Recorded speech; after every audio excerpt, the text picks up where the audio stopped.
খবর 24 সাথে আপনাকে স্বাগত। নতুন নতুন খবর জানার জন্য আমাদের চ্যানেলে চোখ রাখুন। তৃণমূলের বড় স্ট্র্যাটেজি, 2026 সালের আগেই ফের জাতীয় দলের তকমা পেয়ে যাবে নাকি তৃণমূল কংগ্রেস? রাজ্যের গণ্ডি পেরিয়ে জাতীয় রাজনীতিতে পা আগেই রেখেছে রাজ্যের শাসক দল। তবে গোয়া বা মেঘালয় বিধানসভা নির্বাচনে লড়লেও সেভাবে দাগ কাটতে পারেনি। এবার সোজা দক্ষিণে ঘাঁটি গাড়ছে তৃণমূল, আর শুরুতেই মাস্টার স্ট্রোক। আস্ত একটা দলই তাদের দলের সঙ্গে মিলে যাচ্ছে। সর্বভারতীয় তৃণমূল কংগ্রেসের সঙ্গে মিলে যাচ্ছে কেরল কংগ্রেস। 1 বছর আগেই কেরলের কংগ্রেস থেকে ইস্তফা দিয়ে নিজের দল গড়েছিলেন সাজি। তার দলের নাম ছিল কেরল কংগ্রেস ডেমোক্রেটিক। সেই দলই ঘোষণা করলো তারা মমতা বন্দ্যোপাধ্যায়ের দল তৃণমূল কংগ্রেসের সঙ্গে মিলে যাচ্ছে। বুধবারই এই ঘোষণা করা হয়।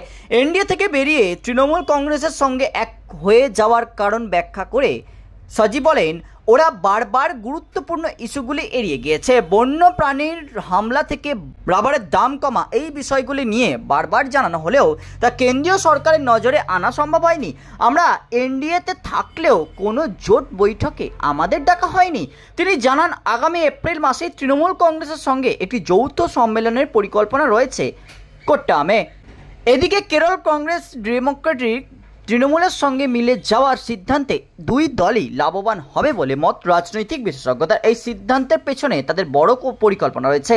একদিকে যেমন সাজি তার পুরনো জায়গা ফিরে পেতে মরিয়া, সেখানেই তৃণমূল কংগ্রেস দক্ষিণ ভারতে তাদের ভিত শক্ত করার চেষ্টা করছে। ব্যুরো রিপোর্ট, খবর 24।